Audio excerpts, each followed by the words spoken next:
na ọhaneze ndị Igbo ekenekwa m unu biko na unu na-afụnụ vidiyo na-abụda ebe asị m ka m nwetara unu ihe ka unu makwa na anyị nwakabụ analyst I can pay attention to details. I can pay attention to the things that can happen.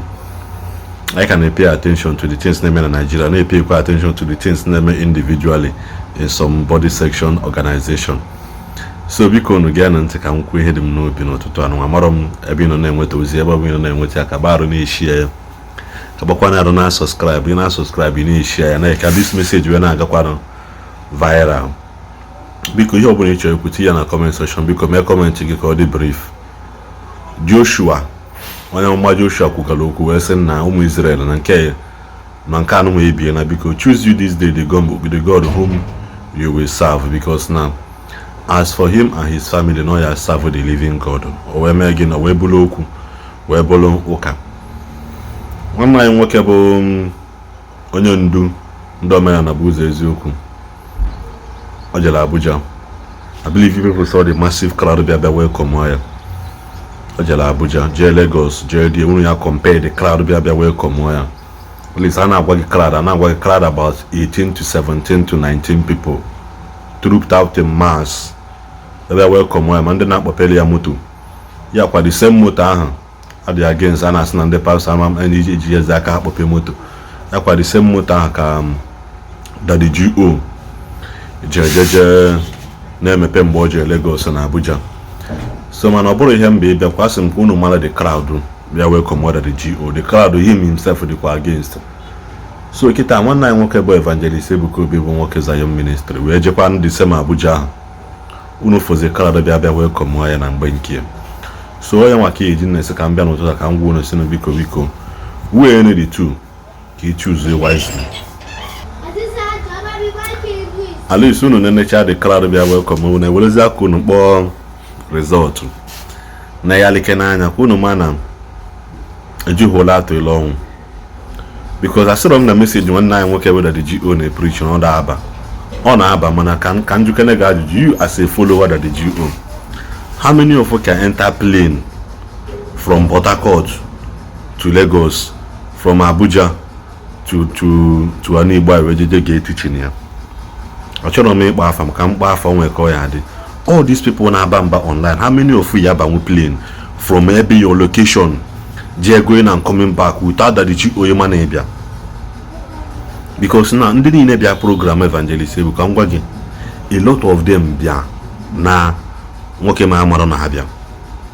Millions of them, thousands of them bịa na nwoke ma amara na ha bịa. He doesn't know. He doesn't mana nke ọnụ nwa bi unu ya akụgide oge onye ọbụla na-achọ ka Daddy G.O. fie, onye ọbụla na-echọ ka onye nke afịa gidi a na-azọ ka ewee ma na-ebịa. And I also want to ask you, how many of you ya abanwu plane from your location from outside the country nata just to listen to Daddy G.O. preaching? Ebe unu na-asị na ihe unu ekwu na-apụ unu ime. See, let me tell you, if you cannot inconvenience yourself, if the love you have for somebody cannot touch your pocket, that means now that love is fake. Take it or leave it, because Bible make and God so loved the world that again he gave. You can't love somebody and cannot give. You cannot love somebody and cannot sacrifice. How many of you can pay that sacrifice? See, Australia, India, Japan, UK, US, Cambodia, Philippines, bar plane, organize your own bar plane and nata. Unu bịa get Daddy G.O. ntị mana unu ya lọ online na rant, unu ya nọ online na aba. We are going back to our route. How many of you here have been playing nata bịa get dibịa ntị na ọ na-eme teaching? Biko kaida deceive no nwa ka na agwa no nwa nke bụ eziokwu na niile ka bụ mmadụ. Let me tell you this thing here on na-eme. The earlier you people understand that people have real life problem, real life situation that is beyond science and technology, that is when you begin to understand the reality of life. Because uneko reality, 80% of yama have reality of life. But now imeganya just like the friends of Job, Bible make I got na they searched all the scripture, they searched all their knowledge in there, they ransack it, both the knowledge of nature and life and reality of everything. They cannot find the law Job break it that warrant him to pass through that in on a pass, and they make Agotana, and for 3 days they could not talk and they did not speak because they have for Valhalla. Yana was scholars, intellectual people, both in the love of nature and the love of everything, in the love of life. Hama law. Man and this life long law ye break it, tag it half for no why, half for your obonyam bagri. Man no one key yemen wa a 1 week.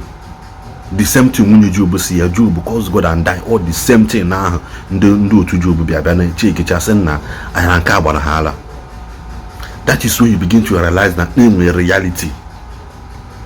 Now, when you begin to talk about reality, we need to go no doctor negative in I am making wa or test in I am making, because even just imagine that Idris Bommel kidney transplant, despite his riches and everything on connection on us in a 1 year, just because of kidney transplant alone, no run over 21 tests. 21 tests call run. Again, a kidney transplant. What happens to you whereby now you wake up one day and you marry him and make it a run one run what test in a test no wa no root no commit and you know the doctor saying no marry him and make that they could not find the result.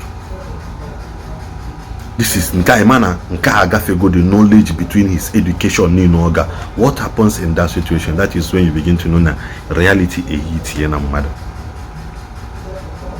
Because doctors ana happen can go through to say jebo no can they will only go and search for getting solution. Ijo noka or Ijo Omenala jejeba afa kemalo nke na emege eme maka mgbe gbu ndị be anyị ka na-agba afa ka amara ihe na aya mmadụ tupu ebido nyebi ya ọgwụ. Mana from the reason whereby una say ụlọọgwụ ahụ ị na-eji chefụta na logo ndị ụlọọgwụ bụkwa the same logo staff Moses hangi n'elu mgbe ọ na-asị ha gịnị onye ọbụla agwọtal look up to that snake hangi n'elu ichefụta na ọlụ nyanwa bụ logo hospital logo. So unu na-ekwu okwu like this sometimes jekena na akwụkwọ mee na research mara na ihe unu na-eme.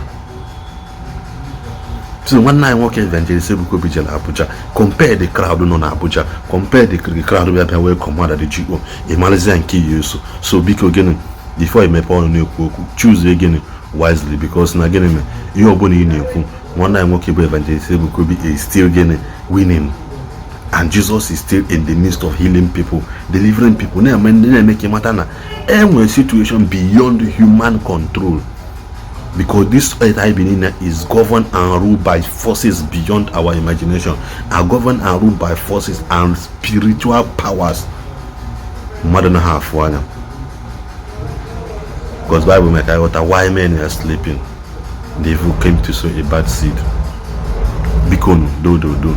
Igekwa na ndị mmadụ ntị ka ha na-akụ weli jee chọọ ihe na-eme gị ikwere na Kraịst ikwete na omenala na ọdịnala Igbo na-agba afa n'etiti gịnị mmụọ na eziokwu na-agba afa mala ihe na-eme gị because till tomorrow ekenwe ndị na-agba afa ya bụ before ha eme any investment ha agba afa before ha eme anything ha agba afa. Words are not enough. Hell has enlarged itself. Bikono, do. Some can tell you no, no, but think that. But let's kick and can afford the crowd. Like I said, choose wisely. God knows.